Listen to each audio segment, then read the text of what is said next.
Tayo po ay lubos na nagpapasalamat sa Panginoon dahil sa ang araw na ito ay araw na kanyang ibinukod, pinagpala at binanal upang tayo ay makapanambahan sa kanya sa espiritu at sa katotohanan. Ang ating pong babasahing mga salita ng Panginoon ay masusumpungan natin sa Hebreo Kapitulo 9 at nais ko pong basahin, nagsisimula sa talatang 11 hanggang talatang 28.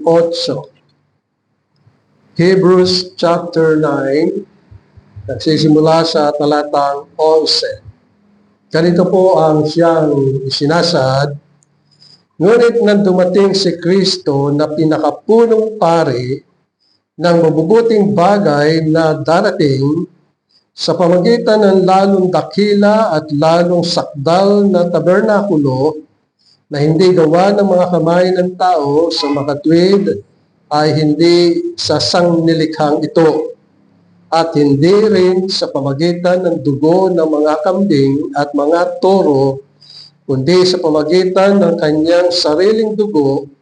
Siya ay pumasok na minsan magpakilanman sa dakong banal, sa gayoy tinitiyak ang walang hanggang katubusan.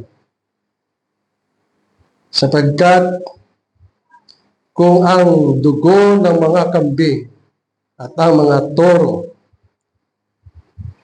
at ang abo ng dumalagang baka na iniwiwisik sa mga nadulungisan ay nakapagpapabanal sa ikalilinis ng laman, gayong gaano pa kaya ang dugo ni Kristo na sa pamamagitan ng walang hanggang espiritu ay inihandog ang kanyang sarili na walang dungis sa Diyos, ay maglilinis ng ating budhi mula sa mga gawang patay upang maglingkod sa Diyos na buhay.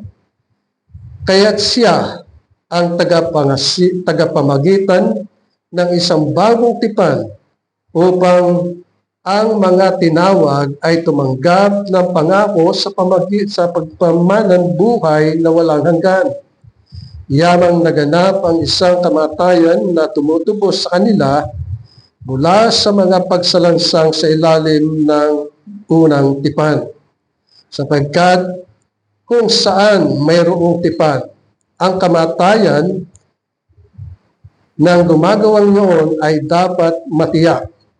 Sapagkat ang isang tipan ay pinagtitibay sa kamatayan, yamang ito'y walang bisa habang nabubuhay pa ang gumawa ng tipan.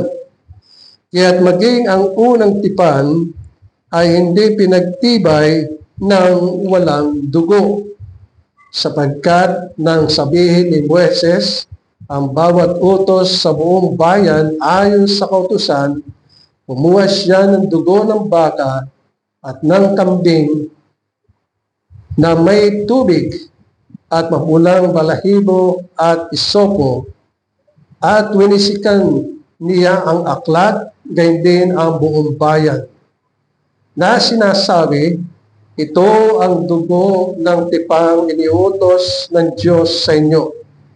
Sa gayunding paraan, ang tabernakulo at lahat ng mga kasangkapang ginamit sa banal na pagsamba ay pinagwiwisikan niya ng dugo. Sa katunayan, sa ilalim ng kautusan, halos lahat ng mga bagay ay nalilinis ng dugo. At kung walang pagdanak ng dugo, ay walang kapatawaran ng mga kasalanan. Kaya't kinakailangan na ang mga sipi mula sa mga bagay sa kalangitan ay linisin na mga ito.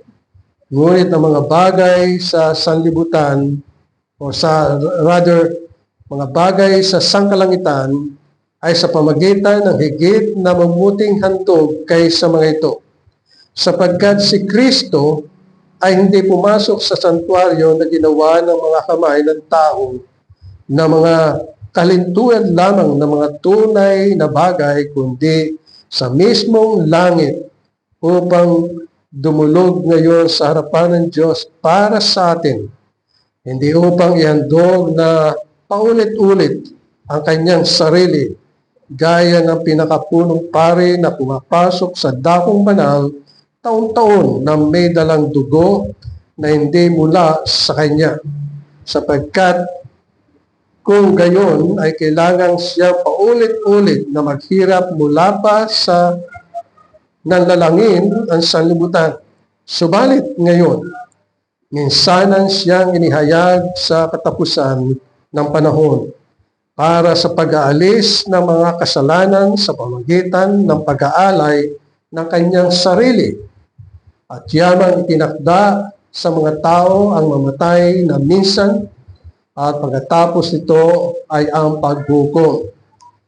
Ay gayon din naman si Kristo na inihandog na minsan upang dalhin ang mga kasalanan ng marami ay magpapakita sa ikalawang pagkakataon.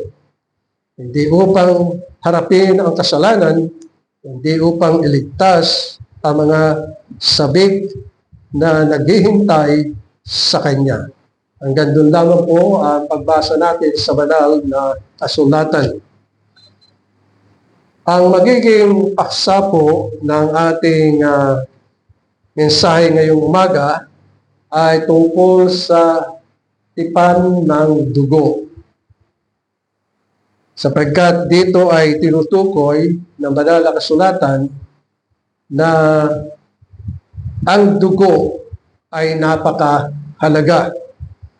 At ito ang ating pag-aaralan, mga minamahal, na kailangan mabatid natin na ang dugo ng Panginoong Jesucristo ang siya lamang nakapaglilinis at nakapag-alis ng ating mga kasalanan, at kailangan nating mabatid ang mga bagay na ito sapagkat inihahayag sa banal na kasulatan.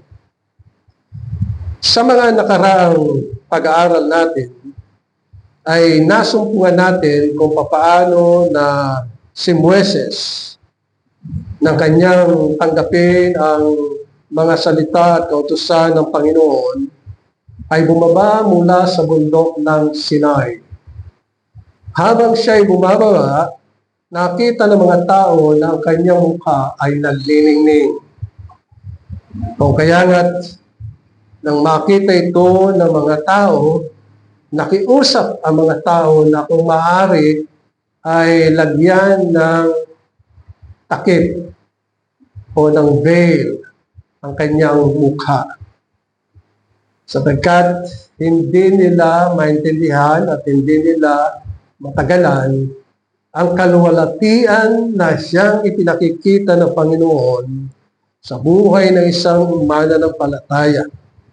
O kaya nga doon sa ikalawang Korinto, Kapitulo 3, talatang 7, ay napapahayag doon na kung papaano na kung ang banal na lumang tipan ay binabasa ng mga Israelitas, nananatili ang talukbong sa kanilang mukha.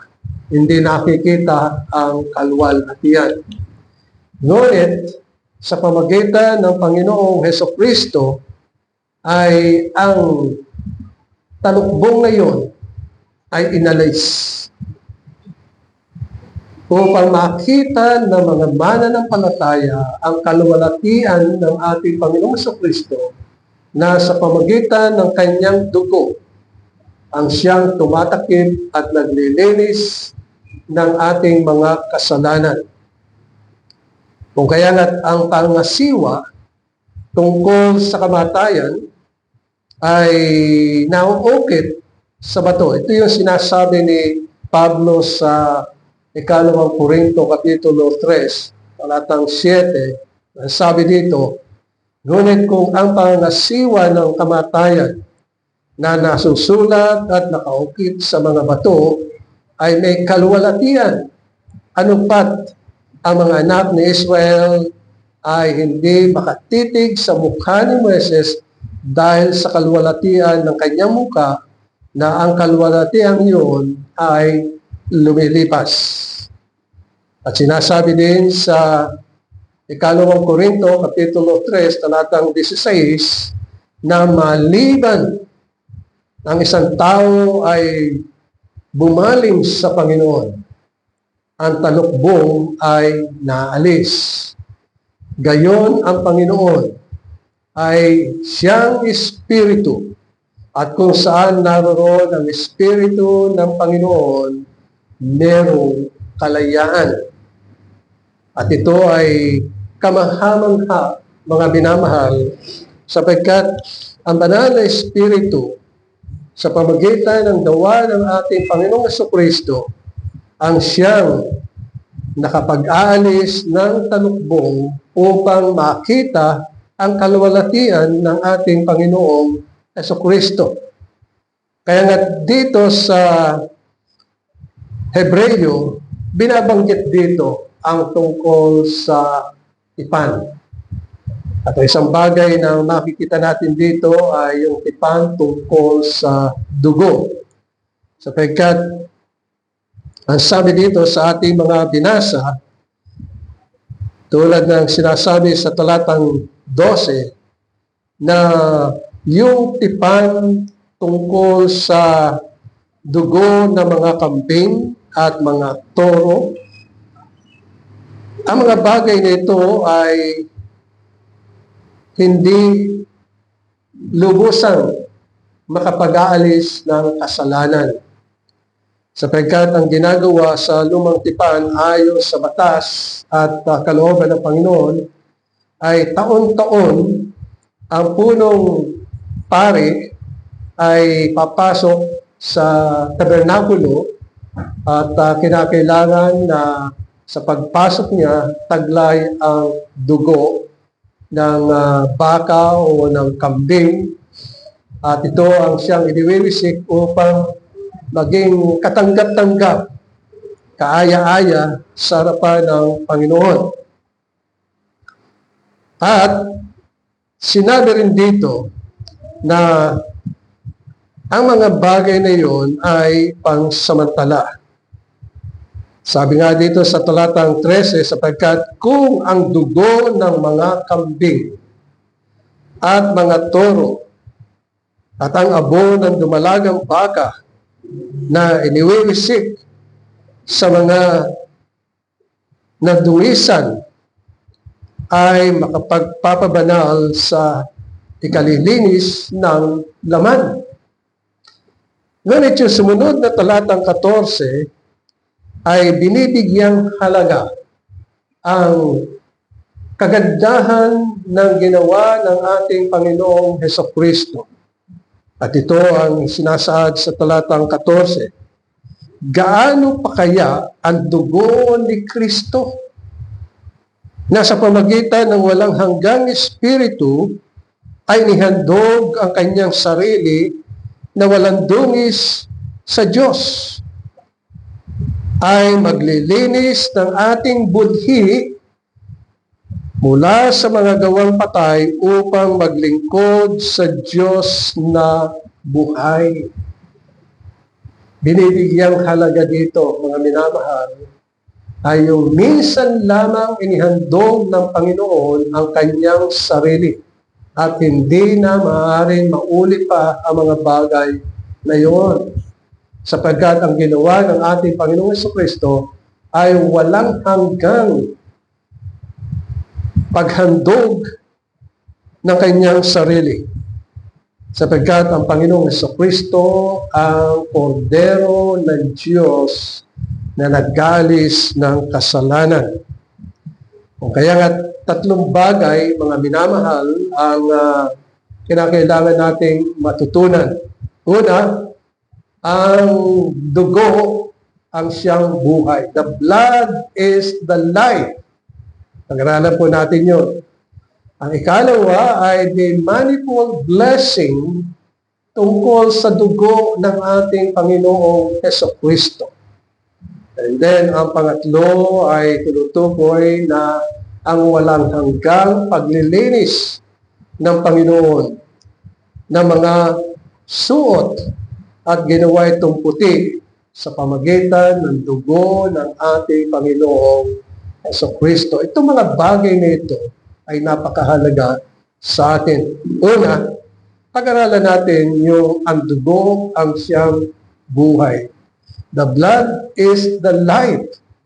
Ito ay pinaliwanag ng Panginoon sa Deuteronomio Kapitulo 12, talatang 23, na dito ay sinasabi sa talatang 23, lamang ay tiyakin mong hindi mo kakainin ang dugo, sapagkat ang dugo ay siyang buhay.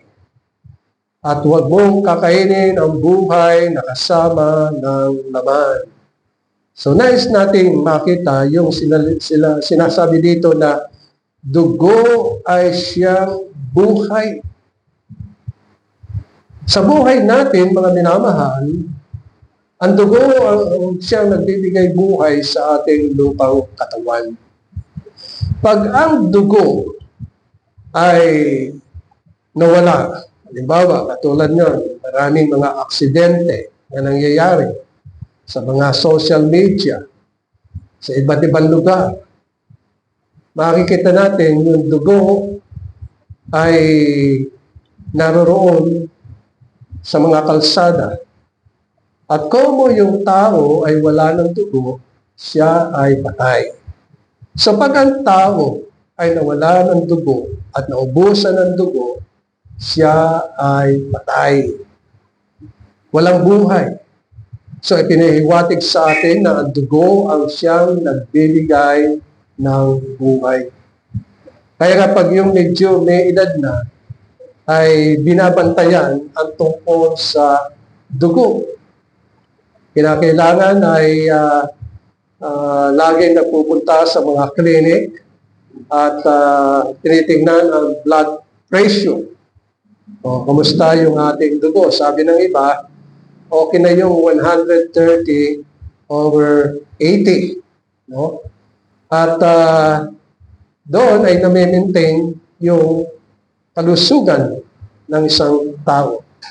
Kaya nga pag wala yung dugo, ang katawan ay patay. Gayun din, napakahalagang makita natin na pag ang kaluluwa ng tao ay umalis sa katawan, ang katawan ay patay. Yun naman ang siyang tinutukoy ng banal na kasulatan. So ang dugo at saka kaluluwa ay mayroong kinalaman sa buhay. Sapagkat kung alinman sa kanila ang siyang nawala, walang buhay ang isang tao. Katulad ng sinabi ng Panginoon sa Hebreo Kapitulo 12, talatang 24, na ang sabi dito, at kay Jesus na tagapamagitan ng bagong tipan at sa dugong iniwisik na nagsasalita ng lalong mabuti kaysa dugo ni Abel. Marahil naalala nyo si Abel na kapatid ni Cain, dahil sa inggit at dahil sa hindi niya minarapat na maging kalugod-lugod yung kanyang mga handog, ay pinagbalingan si Abel at ito ay pinatay. At siyempre kung pinatay, siyempre dumanak ang dugo at namatay si Abel. At yun ang sinasabi sa Hebreo Kapitulo 12, talatang 24. Ang dugo ng ating Panginoong Jesucristo ay nangungusap tungkol sa biyaya. Hindi ito nangungusap tungkol sa puot, kundi sa biyaya ng Panginoon. Ang dugo ng ating Panginoon ay nangungusap sa kanyang kahabagan. Sapagkat ng ang Panginoon ay binayubay doon sa krus sa Kalbaryo. Siya ay nakabayubay na ang kanyang dugo ay patuloy na dumadanak mula sa mga sugat ng palo, mula sa tinik ng karonang iniligay sa kanyang ulo, at gayon din mula sa kanyang mga kamay at mga paa at sa kanyang dibdib.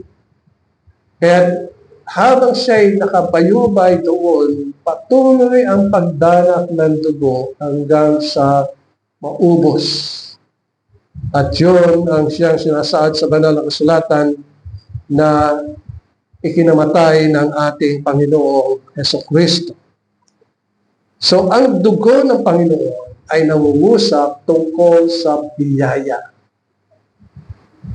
ng katubusan ng bawat mananampalataya. Ang dugo ng ating Panginoon ay nangungusap tungkol sa kahabagan, hindi tungkol sa paghiganti. Ang dugo ng Panginoon ay nangungusap tungkol sa kapayapaan. At ang kapayapang yun ay nananatili sa bawat puso ng mga mananampalataya. Hindi ito nawawala. Hindi ito it is not fading.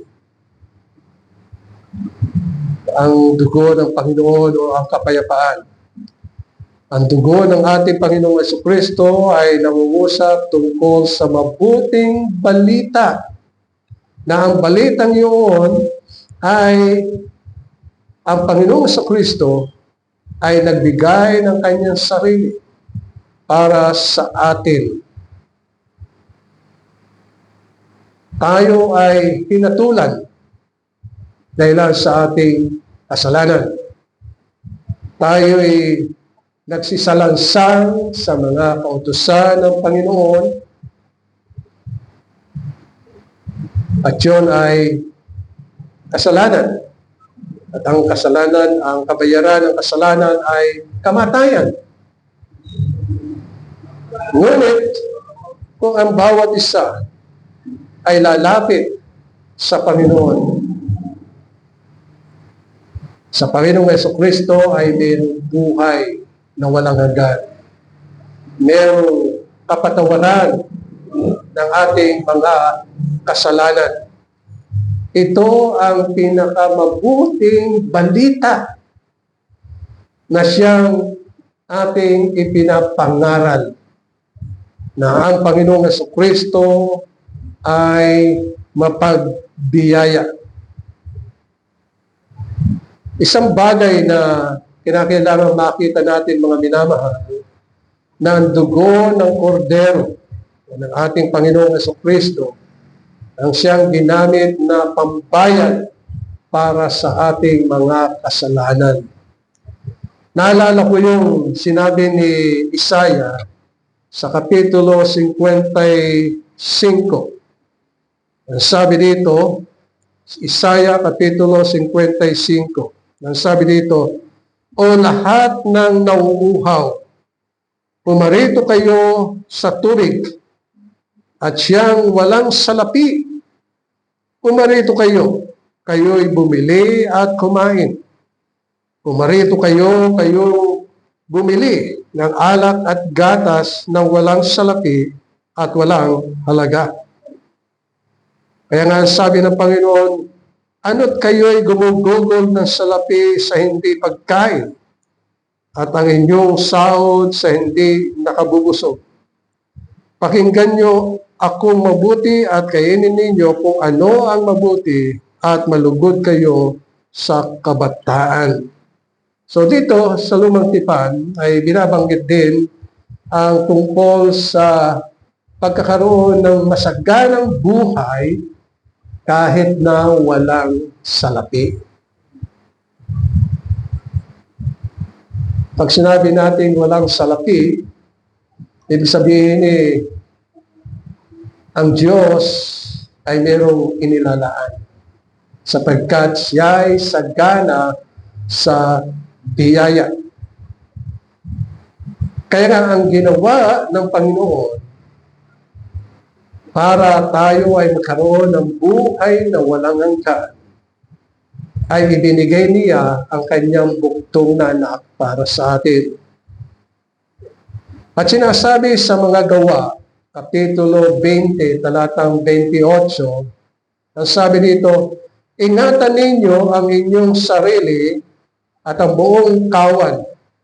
Sa kanila ay niligay kayo ng Espiritu Santo na mga tagapangasiwa upang pangalagaan ninyo ang iglesia na pinili niya ng kanyang sariling dugo. Inyong pansinin yung pangungusap na sabi dito ay sa mga gawa na yung mga nangangasiwa ng iglesia. Sabi dito, pangalagaan ninyong mabuti ang iglesia. Sapagkat ang Diyos ang siyang bumili sa kanila sa pamagitan ng sariling dugo. At yun ay ang dugo ng Panginoong Jesucristo. At sabi sa unang Korinto, Kapitulo 6, talatang 20, sapagkat kayo'y binili sa isang halaga, kaya't luwalhatiin ninyo ang inyong katawan sa Diyos. At sabi sa unang Korinto, Kapitulo 7, talatang 23, kayo'y binili sa halaga. Huwag kayong maging alipin ng tao. So, ang itinuturo dito, mga minamahal, ay tayo bilang mga mananampalataya ay binili sa pamagitan ng dugo upang makamtan natin ang kaligtasan at ang buhay na walang hanggan. Hindi basta-basta na magsasabi ang tao na gagawa siya ng mga mabuting bagay, maglilimos siya o anumang bagay na kanyang gagawin para makarating sa langit. No. Ang Diyos ang siyang naglaan. Paano tayo binigyan ng buhay na walang hanggan? Paano tayo pinatawad sa ating mga kasalanan kundi sa pamagitan ng Panginoong Jesucristo na tayo ay kanyang binili. Alam niyo yung salitang binili. Halimbawa, ay nagpupunta kayo sa mga mall at habang kayo ay nagwi-window shopping, nakikita niyo ang mga bagay at nakikita rin niyo yung bagay na inyong bibilhin. So, makikita niyo ang iba't ibang klase ng gawa o halimbawa ay pananamit. Maraming gumagawa ng pananamit. Pero ang tinitingnan natin ay yung gaano kaganda ang bagay na yun. Saka natin gagamitin ang salapi para ibili. Pero ang Diyos hindi gumagamit ng salapi. Hindi gumagamit ng anumang bagay sa sanlibutan. Kundi ang ginagamit niya upang tayo'y palayain sa ating mga kasalanan, upang tayo ay hugutin mula sa pusod ng kadiliman, upang tayo ay kalasin mula sa kapangyarihan ng dyablo, upang tayo ay hindi maging alipin ng sanlibutan, upang hindi tayo maging alipin ninuman, kundi tayo ay binili sa pamagitan ng dugo ng ating Panginoong Jesucristo. Kaya ang sabi dito, kayo'y napakahalaga sa harapan ng Panginoon. At kung tayo ay iniibig niya, at mahalaga tayo sa Kanya at tayo'y ninanais niya na makaranas na saganang biyaya, pinili tayo sa pamagitan ng dugo ng Panginoon. Ibig sabihin, kung lalaliman natin ang ating pag-unawa, ay ibinigay ng Panginoong Jesucristo yung kanyang sarili para sa atin.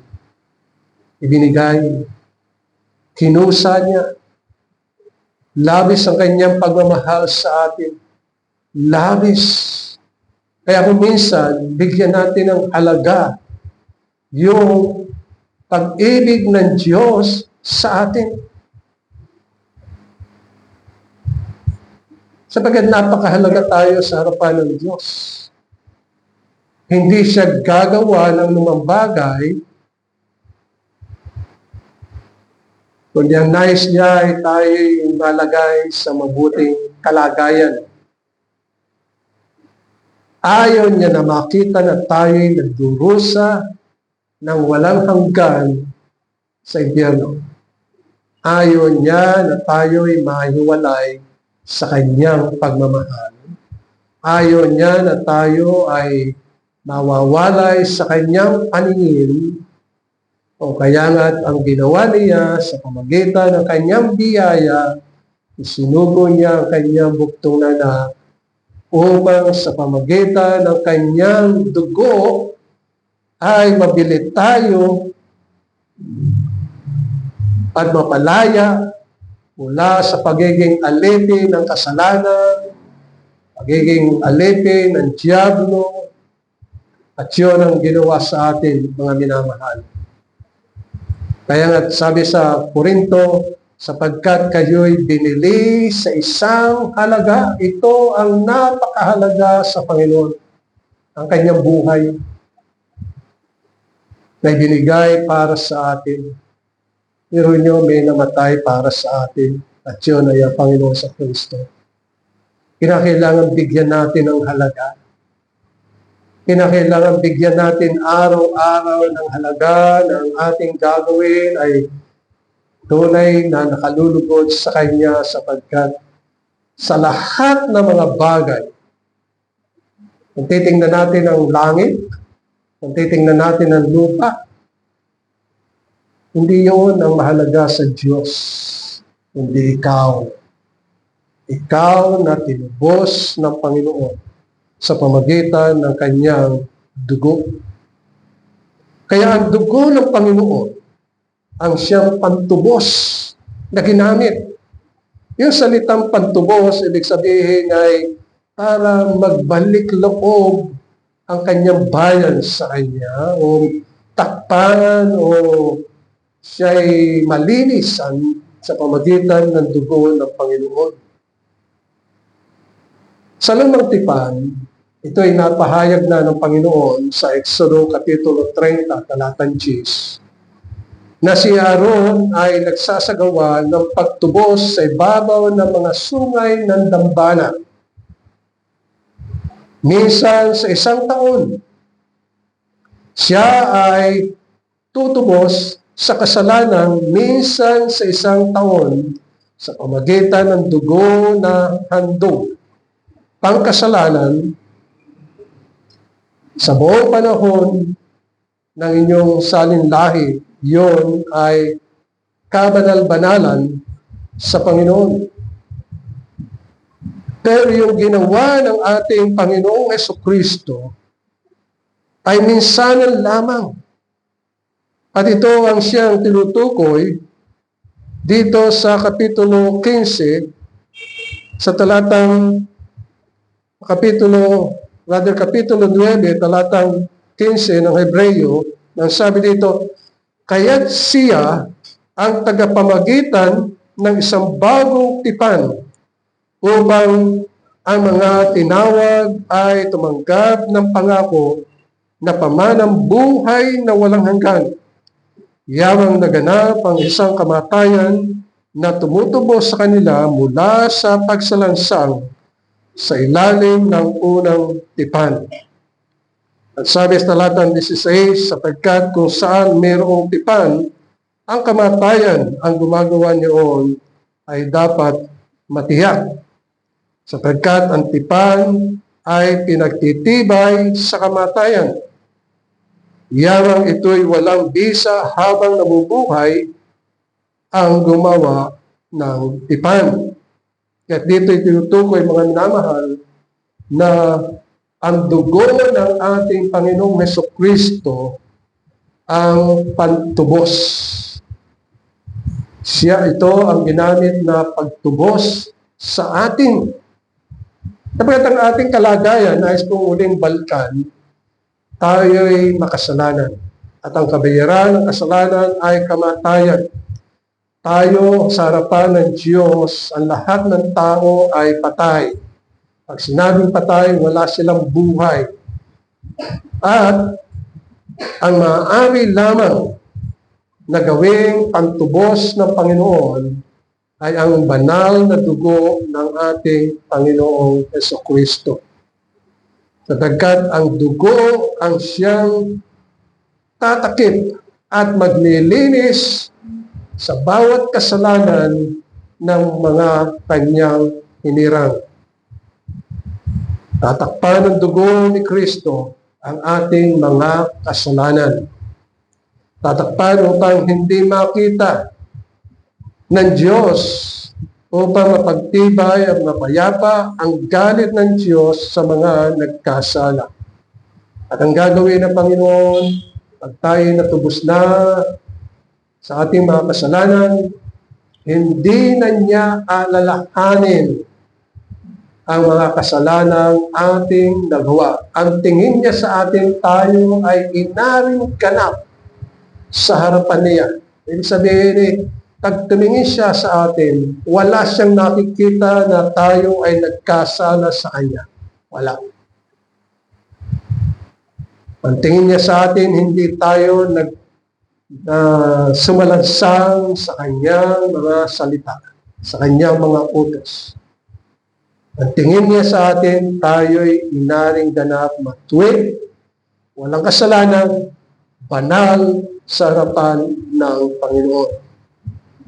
Dahilan sa dugo ng ating Panginoong Hesukristo. At hindi na niya aalalahanin ang ating mga kasalanan. Ang dugo ng ating Panginoong Hesukristo, ito ang katubusan.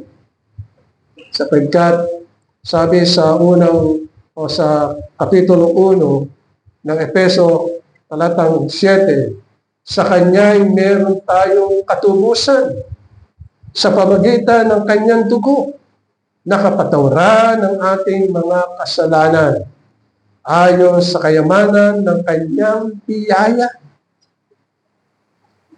na pinasagana niya sa atin sa lahat ng karunungan at pagkaunawa.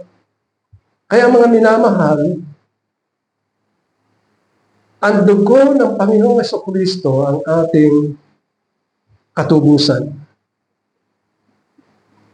Tinubos tayo, hindi sa pamagitan ng anumang salapi, hindi sa anumang kayamanan, hindi sa anumang pamaraan o kapangyarihan, kundi sa pamagitan ng dugo ng ating Panginoong Hesukristo.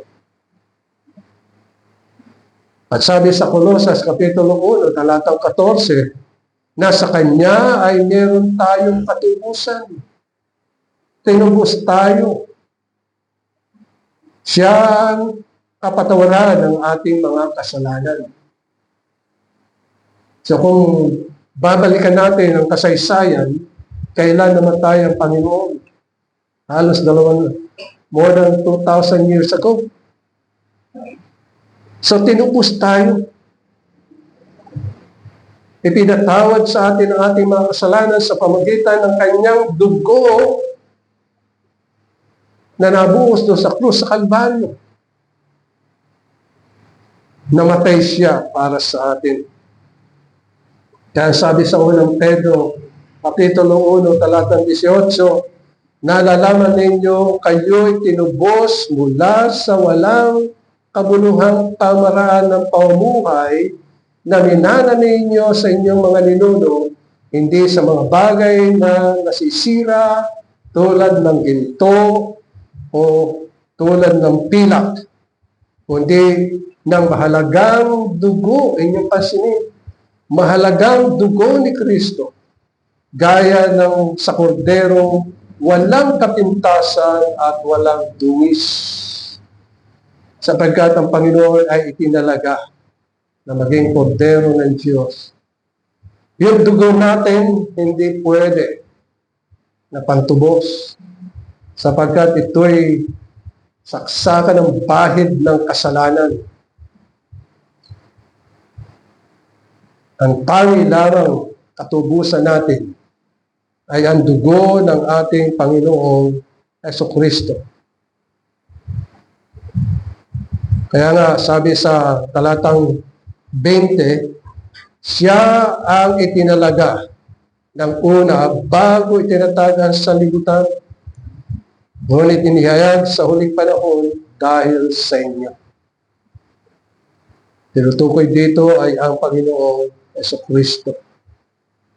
At sabi sa Revelation chapter 5 verse 9, sila'y nag-aawitan ng isang bagong awit na nagsasabi, ikaw ay karapat-dapat na kumuha sa aklat at magbukas ng mga tatak nito sapagkat ikaw ay tinatay. Ito ay tumutukoy sa ating Panginoon Jesucristo. At sa pamagitan ng iyong dugo ay binili mo sila. Binili mo para sa Diyos ang mga tao mula sa bawat liti, wika, bayan, at bansa. So ano ang magiging pagpapala ng mga mananampalataya dahil sa dugo ng ating Panginoong Jesucristo? Minsan nakikita lang natin yung tayo ay tinubos ng Panginoon sa pamagitan ng dugo ng Panginoon. Pero, ang kinakailangang makita rin natin ay ano yung pagpapala, the manifold blessing na binigay sa atin ng Panginoon. Una, ay yung ang dugo ng Panginoon ay nagtataglay ng paglilinis ng ating puso. Sabi sa unang Juan, Kapitulo 1, talata 7, ngunit kung tayo lumalakad sa liwanag, na tulad niya na nasa liwanag, may pakikisama tayo sa isa't isa. Ibig sabihin sa mga mananampalataya na kinikilala nila na ang Panginoon ang siyang humugas ng kanilang mga kasalanan at kalampuso. Pinatawad sila. At ang dugo ni Kristo o ni Jesus na kanyang anak ang lumilinis sa atin sa lahat ng ating mga kasalanan. Ibig sabihin, binabanal tayo araw-araw dahil sa dugo ng ating Panginoong Jesucristo na kung minsan tayo ay nakakalimot at hindi natin naalala ang Panginoon, minsan ay nawawala sa atin ang pag-ibig ng Diyos sa ating puso. Ang mga bagay na iyon ay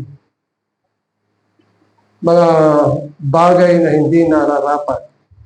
Pero nililinis tayo ng Panginoon upang lalo tayong maging banal, kaaya-aya at kalugod-lugod. Kaya nga sabi dito sa Hebreo, Kapitulo 9, talatang 14, gaano pa kaya ang dugo ni Kristo? Tingnan niyo ang kapangyarihan ng dugo ng Panginoon sa pamagitan ng walang hanggang Espiritu. Ninandog ang kanyang sarili na walang dungis sa Diyos ay maglilinis ng ating budhi. Alam natin kung ano yung budhi, konsensya.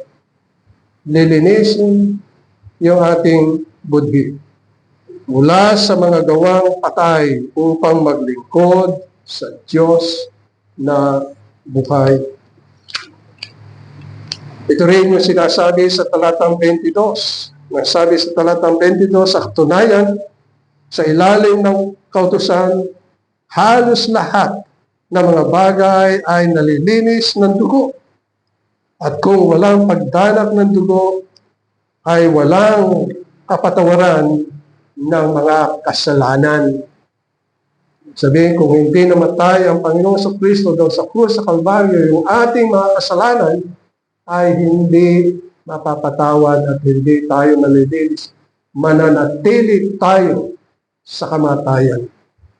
Ngunit dahilan sa Panginoong Kristo ay namatay para sa atin, dito ay tinutukoy na tayo'y nilinis dahilan sa kanyang malaking pag-ibig sa atin. Tayo ay pinalaya. Sabi sa Revelation chapter 1 verse 5, at mula kay Jesucristo na siyang saksing tapat, ang panganay mula sa mga patay at ang pinuno ng mga hari sa lupa, doon sa umiibig sa atin at sa nagpalaya sa atin mula sa ating mga kasalanan sa pamamagitan ng kanyang dugo. Inyong pansinin, doon sa umibig sa atin, labis ang pagsinta ng Diyos sa atin. At dahil sa pagsinta ng Diyos sa pag-ibig niya sa atin, ibinigay ang kanyang buktong na anak. Para tayo mapalaya sa ating mga kasalanan sa pamamagitan ng kanyang dugo. At pag tayo'y nalinis ng kanyang dugo, tayo ay ginagawang maputi, malinis, kaaya-aya sa kanyang harapan, sa harapan ng Diyos.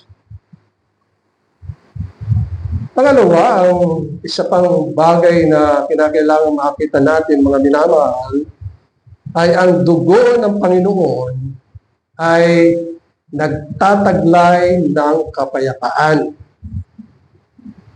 Kapayapaan. Dati nung hindi natin kilala at ng Panginoon ay hindi pa tayo tinatawag ng Panginoon, ang Diyos ay napupuot sa atin. Pero nung tayo ay tawagin, manampalataya tayo sa Panginoong Jesucristo,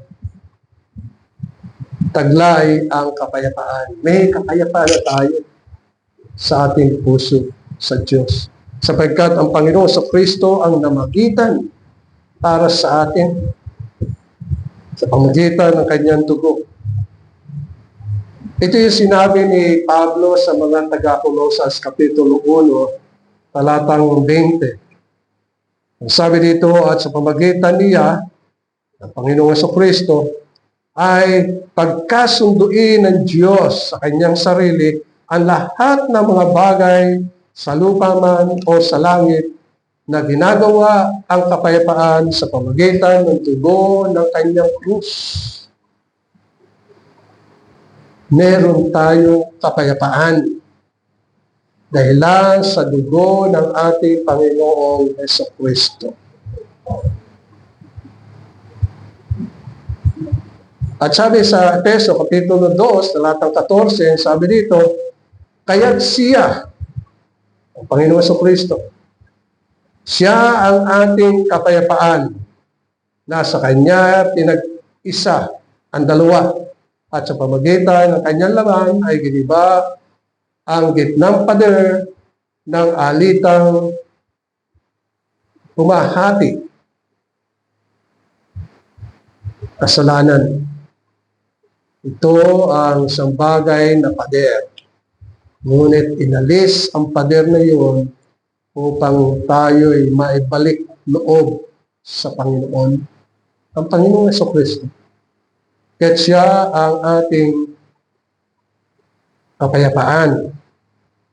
Payapa, maaari tayong payapa makatulog, payapa tayong makakalakad, payapa tayong makapagtrabaho, payapa tayong makahiga o lumakad o ano man gawin natin, may kapayapaan. Dahil sa ang Panginoon sa Kristo ang ibinigay sa atin na kapayapaan dahil sa kanyang banal na dugo.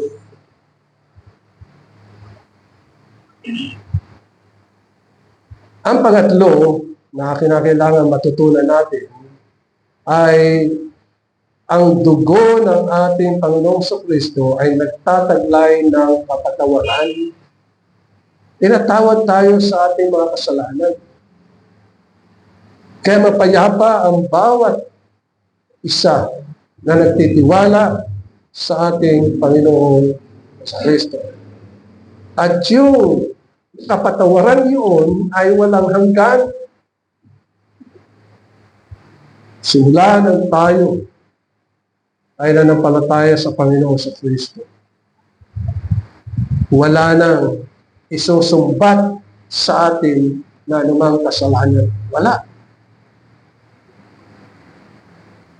Sapagkat pinatawad na tayo. Ganyan sa korte. Pag kayo inihabla at kapatunayan na mali yung habla, i-declare ng hukom, wala kayong kasalanan. Buburahin yung lahat ng record niyo laban sa inyo. Ganun din. Sa pamagitan ng dugo ng ating Panginoon sa Kristo, sapagkat hindi nakikita ng Panginoon Diyos yung ating kasalanan. Sapagkat natakpan ng dugo ng ating Panginoon sa Kristo, nalinis. Kaya ang puso ng isang mananampalataya, pag itinatawad ang kanilang mga kasalanan, busilak. Walang anumang dungis, walang anumang kasalanan, walang anumang bahid ng kasalanan, sapagkat ang dugo ng Panginoon ang siyang luminis sa bawat isa. Pangatlo ay yung tungkol sa Revelation na sinasabi dito na ang dugo ng ating Panginoong Kristo ay nagtataglay ng buhay na walang hanggan. Sabi sa John chapter 6, verse 53, ang dugo ng ating Panginoong Kristo ay nagtataglay ng buhay. Buhay. Sabi dito, sinasabi nga sa kanila ni Jesus, katotohanan sinasabi ko sa inyo, malibang inyong kanin ang laman ng anak ng tao at inumin ang kanyang dugo, wala kayong buhay sa inyong sarili. Ang kumakain ng aking laman at uminom ng aking dugo ay may buhay na walang hanggan at siya'y muli kong bubuhayin sa huling araw. Ang talatang ito ay talata sa mga mananampalataya.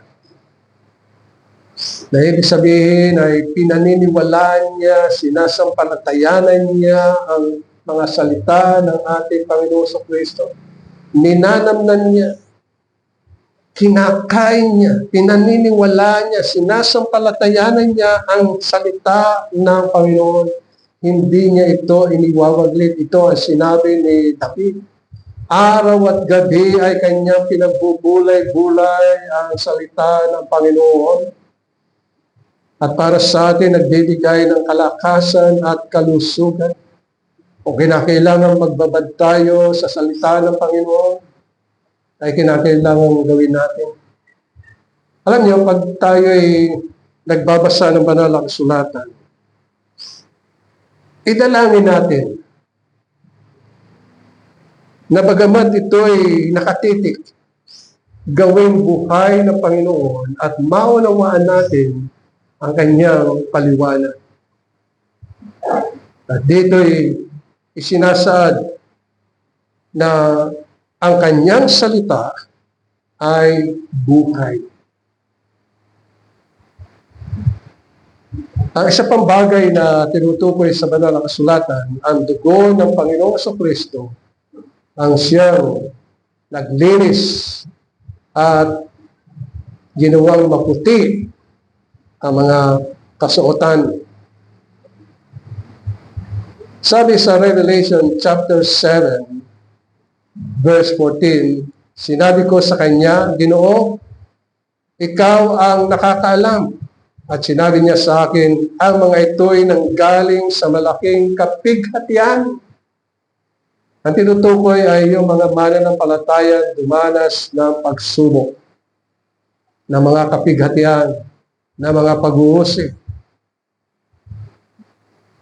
At sabi dito, at naghugas ng kanilang mga damit at pinaputi ang mga ito sa dugo ng kordero.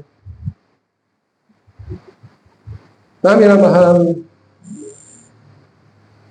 tayo ay kinakailangang patuloy na lumapit sa Panginoon. Ito yung sinasabi ni Juan sa Kapitulo 7, talatang 9. Pagkatapos ng mga bagay na ito, ay tumingin ako at naroon napakaraming tao na di mabilang ng sinuman. Mula sa bawat bansa, sa lahat ng mga lipi, mga bayan at mga wika na nakatayo sa harapan ng trono at sa harapan ng kordero na nakasuot ng mapuputing damit at may mga sangang palma sa kanilang mga kamay. So talagang sinasabi dito, pag dumating ang Panginoong Jesucristo, ang bawat tinubos ng ating Panginoong Jesucristo ay haharap sa Kanya. At pagkakalooban sila ng kasuotan. At ang kasuotan yun ay mapuputing damit, sabi dito sa talatang 9 ng Kapitulo 7. Nahugasan ang mga damit na yun, ang pamaraan ng paghuhugas, ay sa pamagitan ng dugo ng ating Panginoong Jesucristo. Ang ating puso, nahugasan. Ang ating mga katawan, nahugasan. Sa pamagitan ng dugo. Haharap kasi tayo sa Panginoon. Pagharap natin yung ating katawan, ay hindi na katawang panlupa, kundi katawang panlangit, isang katawang may kaluwalhatian, isang katawan na katulad ng ating katawan ng ating Panginoong Jesucristo, na nilinis sa pamagitan ng dugo ng ating Panginoong Jesucristo at ang damit na ating isusuot ay malinis sa pamagitan ng dugo ng ating Panginoon Jesucristo at ito'y maputi. Ito ang sinabi sa banal na kasulatan. Ito ang mga bagay na pagpapala na makakamit at nakakabit na mga mananampalataya. At naway lagi po nating sa isip, tayo'y binili, hindi sa anumang halaga, hindi ng pilak o ng ginto, kundi sa pamagitan ng dugo ng ating Panginoong Jesucristo. Amen. Maraming salamat po, o aming Diyos at aming Ama, sa iyong mga salita at patuloy mong pagpalain ito. Itintal mo, isulat mo, ititik mo, Panginoon, ang iyong mga salita sa aming mga puso. Sa matamis sa pangalan ni Jesus. Amen.